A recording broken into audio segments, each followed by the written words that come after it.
The council meeting. We'll get straight on with it. Slightly different format than as normal because Melanie's putting her stamp on things, which I think is good. So we'll start with apologies. Yeah, councillors Andrew Broker, Cunnington and Bedlam. That's it. Andrew's got pneumonia and Stuart's injured. So declaration of personal democratic interest or requests? No? And for me, now I'm going to hand it over to Melanie. Okay, so item 3 is civility and respect pledge. I don't think we are short of the knowledge that there is some tension across the table, so I just wanted to put this back on the agenda and bring everyone back to light to the pledge that the council agreed in 2022 and see if councillors would like to reaffirm its commitment. Other councils do commit to this every year, and I think it'll put us on a good footing to move forward in the best way possible as a council, transparently, with respect to everyone. So, okay, can we have a proposal for that? I'll propose that. Okay, see, can we have a second on that? Georgia. And then come all in favour? 1, 2, 3, 4, 5, 6, 7, 8. All against? 1. Okay, motion carried. And now I'll, where we've had 2 public question times, there's now only 1, and it starts now, because everything that will be voted on can't be changed, so that's where we're going to do. So we'll open it up to public questions time. Yeah, okay, you're on. So I've prepared myself this time to ask questions about the agenda items and it's all about money. Having seen the external audit in 2025 and the healthy reserves, why is the council voting to raise the precept by 10%? How will this extra money help the community in real terms? And why does the precept need to be raised to include the local government pension? That's my first question. Anybody have any opinion on that? Or is it something we might have to check and get back on? Yeah, Melanie?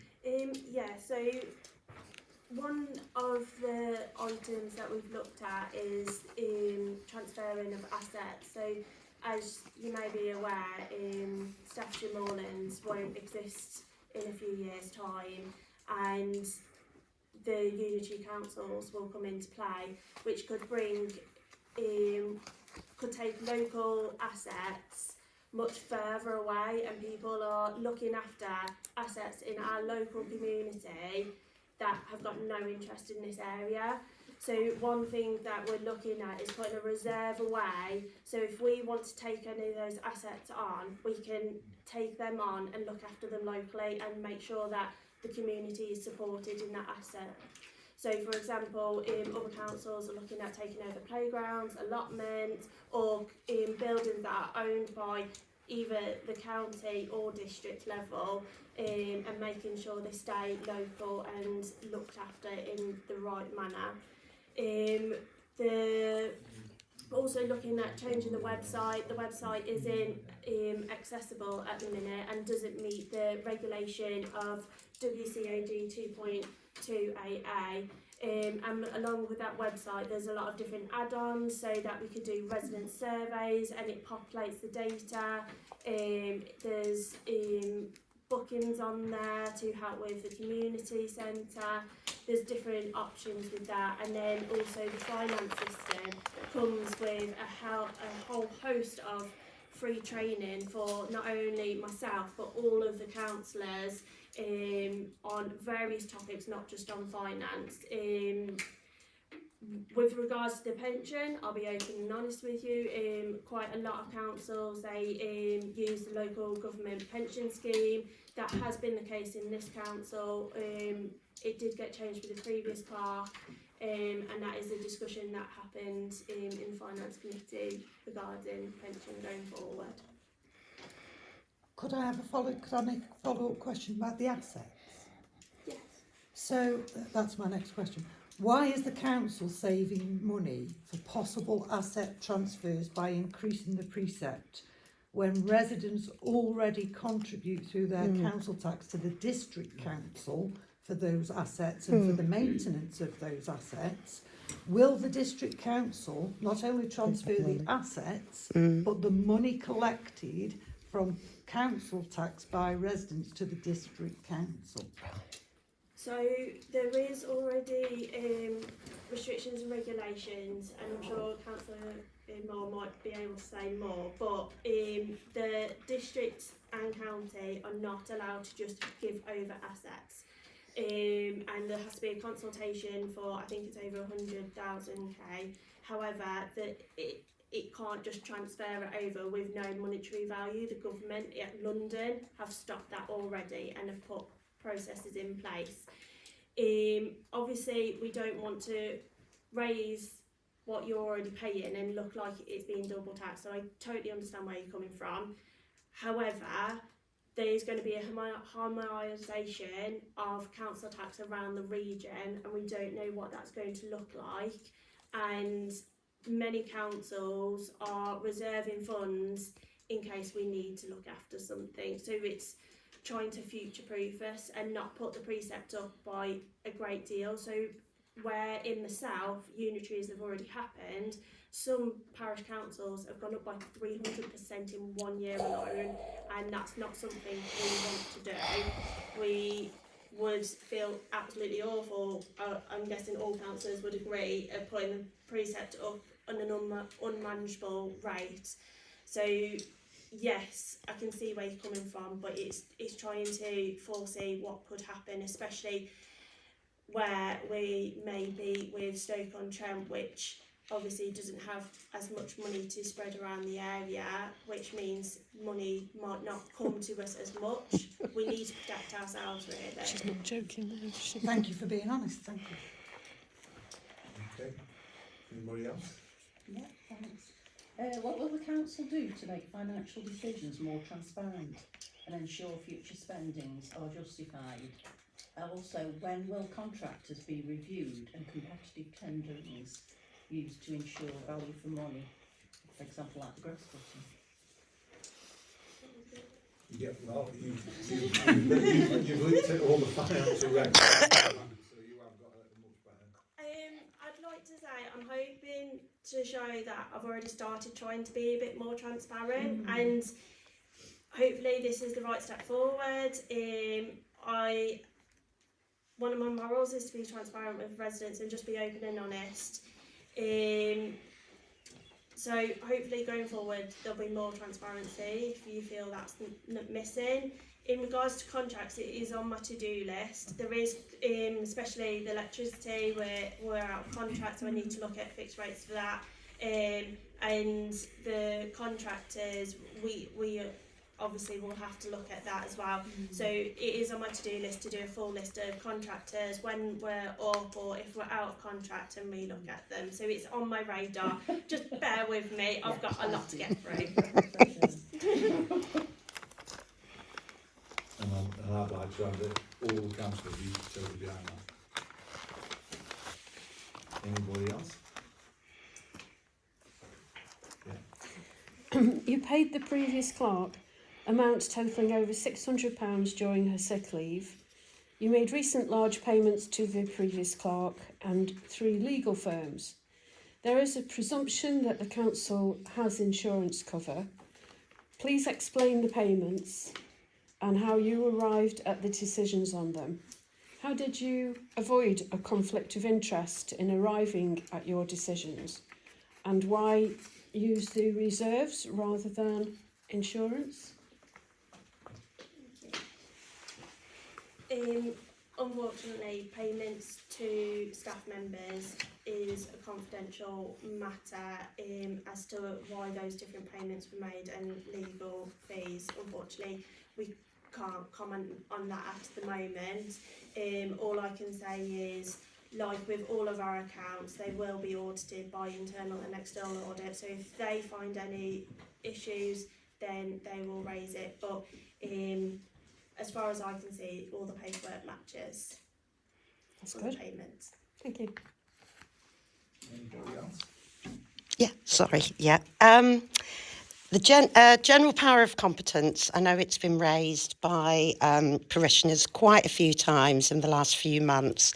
It was clear at the time I last spoke about it in November, it was clear that a few councillors didn't quite understand the concept of what I meant by competence.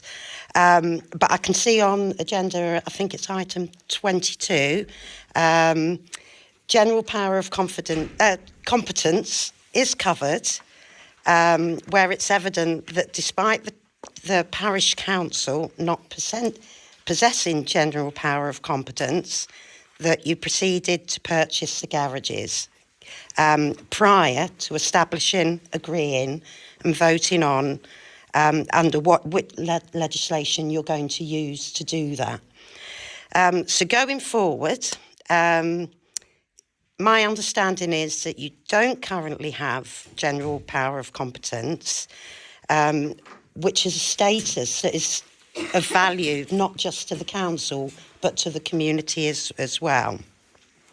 So first part of my question is, can the parishioners please be advised of the status of all councillors, whether they're co-opted or elected, so that we can see what the current situation is, so it's transparent what that current situation is? And also, how in the future does Shelton Parish Council think that you can achieve general power of competence, and ideally before 2027 elections, which could actually be 2028 if this LGR goes through? Yeah. So first of all, I have just sent out to the councillors a list of every councillor, what ward they're in, and the co-option election status. Oh, Off right, the okay. top of my head, I think it's 11 elected. We need 12. Yeah, And I will put that on the website so that it's transparent of who's who. great. Future, the only way to get general powers competence now that they have a qualified clerk, because I do own Silca, Yeah, yeah, is if we have vacancies and that becomes into an election, and Yeah. then our election numbers go up. That's the Yeah. only way before Yeah. election in 2027-28. So, but prior to that, there is something else that can happen, isn't there? To 27, 28, to get you an elected. If someone resigns, Yeah. and it doesn't go to co-option, it goes to Yeah. an election, then Yeah. we So could a by-election reopen. would be to your advantage, because that would give you general power of competence. I won't say yes or no, because there's positives and negatives for both. So Right. The positive, if it went to election, Yeah. is that we would get general powers competence, and Yeah. we'll minute that, so we've got it. The negative is if it's a contested election. But assuming it's not contested, Yeah. then, right, marvellous. Thank you. Anybody else? Question? Yeah. Shall I stand up or can everybody hear me? Leave it up to you. On the financials, basically, Mill Lane garages, you've got on line 1009 on your budget for 26, that you're expecting an income of around about 3,600 for the year, and yet point 22 on the meeting, the agenda for today, says that the garages are unusable at the moment. I was just wondering how you can square thinking you're going to get revenue when you've posted something in the agenda saying they're currently unsatisfactory for use or something. And the second part was, have you got a report that tells you that they're unsatisfactory, or is that just where's that come from? Okay, so the income that has been predicted on the garages is not a full year and not full cost. So there is room, and obviously a budget is sometimes Oh, absolutely. Like, you and know the what I timing mean, could, like- could be terrible. It could Yeah. have been predicted, 3 months ago or something. and unfortunately we've had to look at the budget before we've been able to have a garages meeting, because the preset deadline is the end of this month, so obviously we're tight on time, and in future we'll be looking at budget earlier on in the year, but unfortunately there hasn't been a clerk to do that.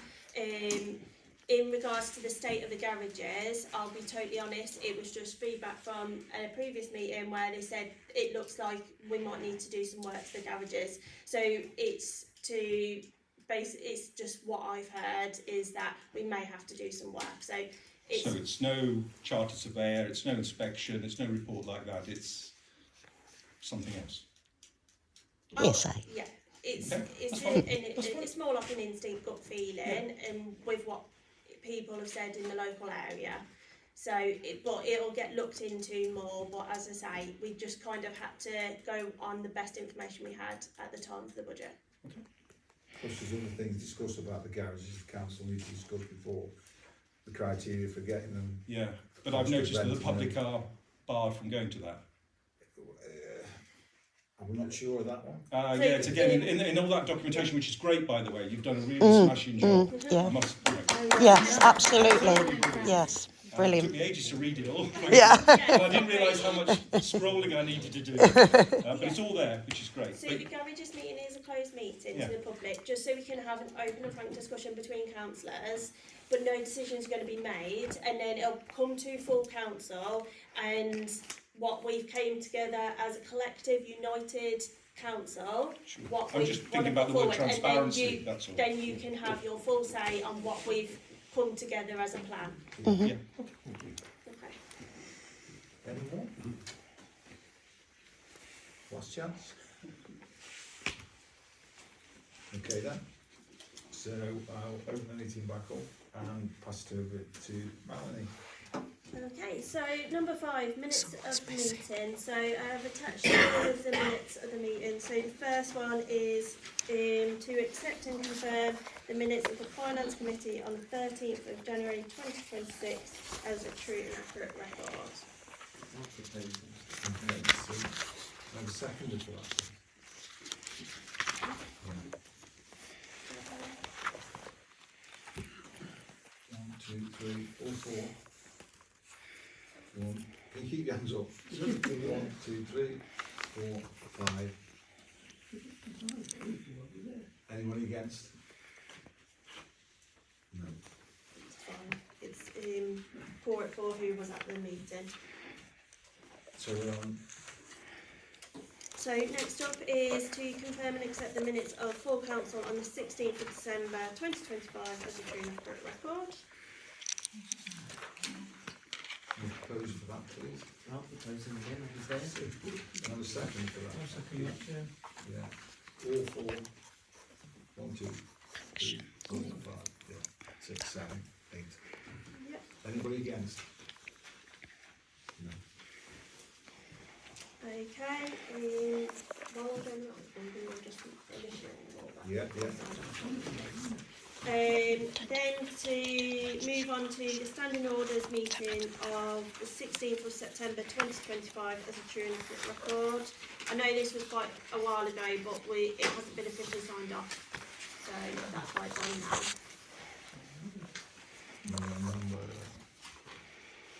In the standing order. 5. I'll propose one do we have a proposer? Two. And a second, please.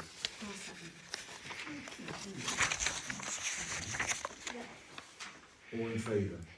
1, 2, 3, 4, 5, 6, 7, 8. Any against? No. And then the final one on this section is the minutes of the garages meeting on the 7th of October. Can we have a proposer for that, please? not Sue. Yeah. Sue, can we have a second, please? Right. Can we have a vote, please? All in favour? 1, 2, 3, 4, 5, 6. Anybody against?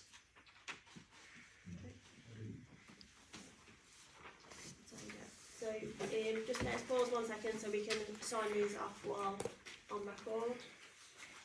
We just need to initial the bottom of each page. Yeah. Number, So these are the actual printout minutes. Yeah. And we've just got to initial them as okay, chair. on that one. Yeah, true.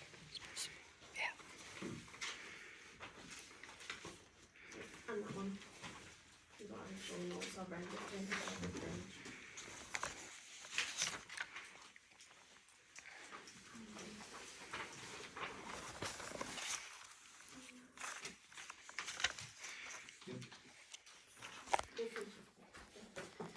Okay, so moving on, the